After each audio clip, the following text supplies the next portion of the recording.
venue. We're here today to undertake what, in my opinion, is a very difficult and a very delicate exercise. Moving citizens towards rate adequacy while recognizing that these rates truly do affect real people. These rates aren't numbers in a page. They represent premium checks that are written by our customers. They're written by policyholders that, in most cases, are trying to protect their greatest asset. We're a state-created government entity, and as such, we operate as efficiently as possible to keep our costs down. As a government entity, we have no profit margin, and as such, our administrative cost is significantly lower than what you would find in the private market. In fact, we operate at roughly 2/3 of the cost compared with the typical Florida domestic or direct writer operating in the state of Florida. While our objective is to keep our costs down, we also have an obligation to all Florida policyholders, whether they are Citizens policyholders or not, who will be called upon to pay assessments in the event that our financial resources are exhausted.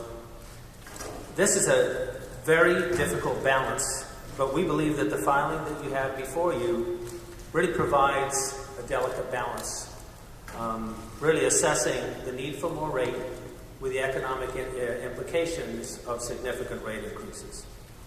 Before turning this over to our actuaries, I'd like to offer a few points to illustrate our appreciation for the significance of the rates that we're presenting and the degree to which we have attempted to minimize the rate impact for our 1.2 million policyholders.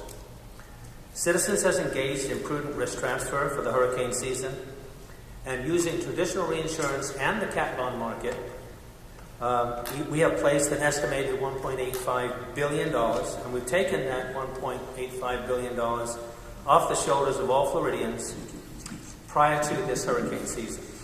This risk transfer greatly enhances our ability to respond to claims in the event of a major hurricane, reducing the likelihood and amount of assessments on Florida policyholders.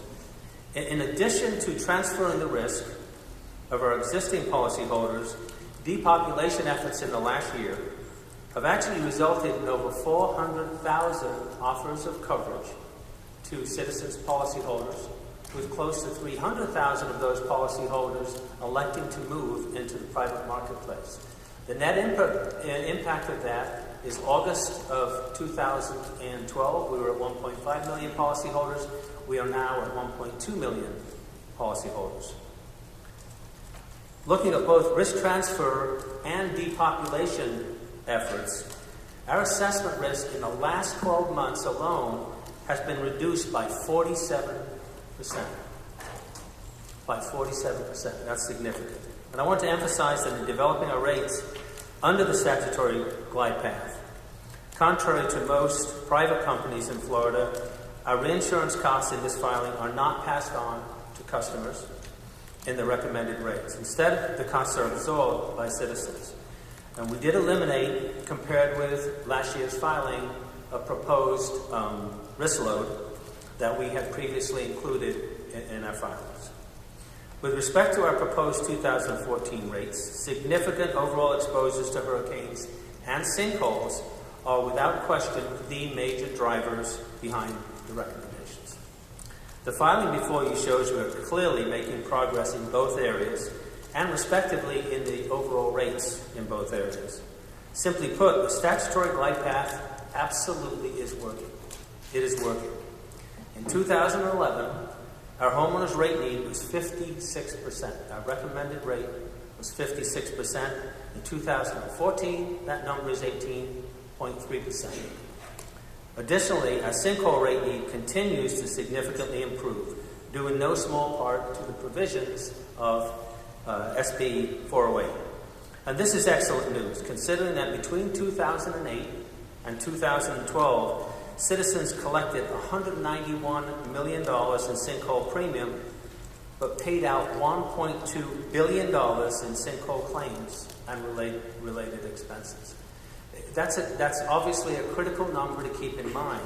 I mean, that means basically that we paid out in claims 6 times the amount that we collected in premium, or $1 billion in claims and expenses in excess of the premium received. With such progress in 8 years with no major storms, it may appear to defy common sense, but we're here asking for higher rates, especially in the wind arena. But while we have become financially stronger, Citizens remains only one season away from breaking the bank and being forced to assess all Florida policyholders. Paul Cutter will focus on that issue in his presentation. As I conclude my comments, I'd like to highlight two important points for you to consider as you look at the recommendations of our actuaries. Just as we are moderating the impact of wind rates under the glide path, we are likewise cushioning the premium blow on sinkhole policyholders by phasing in higher rates in the region most affected by sinkholes in the Tampa Bay area. We'd now like to present you with a brief overview of our filing, with the hope that there will be ample time for questions from the panel, the public, who have traveled here today. With that, I want to thank you for your time, and I'd like to introduce Paul Cutter, who will be the mainstay in our presentation. He's our actuarial research manager. He will present the basic filing. We also have on hand Brian Donovan, our chief actuary, Mark Fisher, director of corporate analytics, along, of course, with the balance of the Citizens executive team that may be pertinent to some of the questions. So with that, General Counsel Miller, I'd like to turn it over to Paul Cutter. Thank you, CEO Gilway. Thank you. Mr. Cutter, if you prefer, I think Karen has the microphone that travels. And so if you would prefer to use that, you may. And I'm sorry we didn't turn your podium around the right way.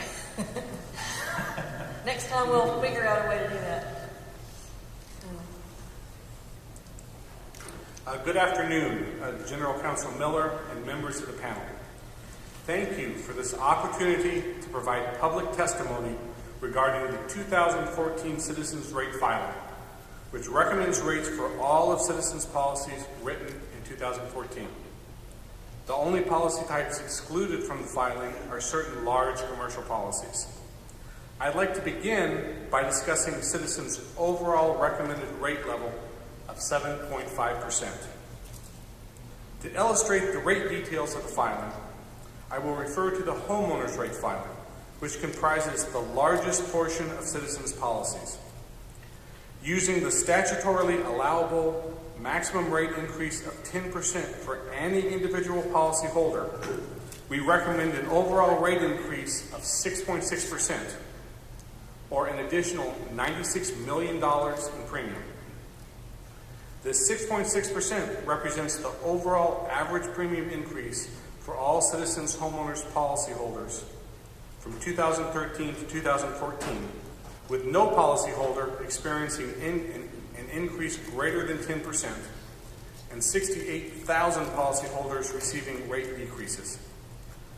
After applying the 10% per policy glide path over the last 4 years, Citizens is making progress towards actuarially sound rates, while also recognizing policyholders' need to absorb rate increases over time. This slide shows the overall indicated homeowners rate increases that Citizens has filed for the last 4 years.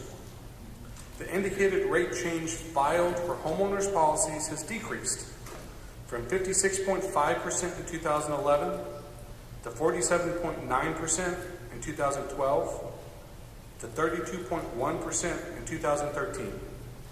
Now, for 2014, the indication is 18.3%. The 2014 filing continues our steady progress towards actuarial soundness while moderating the actual premium increases by no more than the allowable 10% per policy glide path. I'd now like to address the optional sinkhole coverage offered to homeowners and dwelling policyholders. Unlike the premiums for other types of coverage, sinkhole premiums are specifically exempted from the statutory 10% per policy glide path. Rather, rates for sinkhole coverage are statutorily required to be actuarially sound. That is, to reflect the true cost of providing insurance. We have some encouraging news regarding citizens' cost to provide sinkhole coverage. With the passage of Senate Bill 408, our best projections based on the data available are that citizens' sinkhole losses will decrease by over 52% relative to what they would have been without the provisions of Senate Bill 408. However, even with this projected reduction in sinkhole losses, we still have a significant indicated rate deficiency. Based on data that was available when we prepared these filings, our indicated rate need for optional sinkhole coverage is 207%, even after application of the 52% projected reduction in cost to account for Senate Bill 408. Before I get into the details behind the overall rate need, I'd like to go ahead and inform you of our proposed actual recommended sinkhole rate changes contained in this filing. As allowed under Florida statute, Citizens Board of Governors has recommended that the 2014 sinkhole rates be phased in for policyholders in Pasco, Hernando, and Hillsborough counties.